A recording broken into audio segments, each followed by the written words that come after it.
Mapagpalang araw sa ating lahat at magluluto po ang lola nyo ng aming ulam para sa tanghalian at hapunan na rin.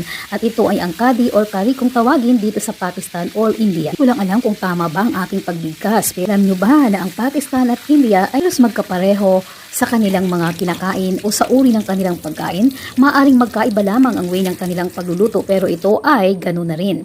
At isa na nga po dito ay ang kadi or kari.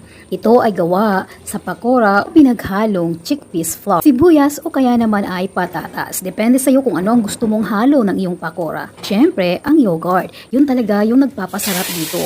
Yung plain yogurt na inihahalo sa chickpeas flour or basin kung tawagin nila, at talaga namang siguradong masustansya at maganda ang epekto nito sa ating katawan. Yun nga lamang, kailangan mag-ingat tayo sa paggamit ng mantika. Ito nga po, nilagyan ko siya ng buong siling pula. Dapat i-fried po natin ng kaunti at lagyan din natin ng zira seeds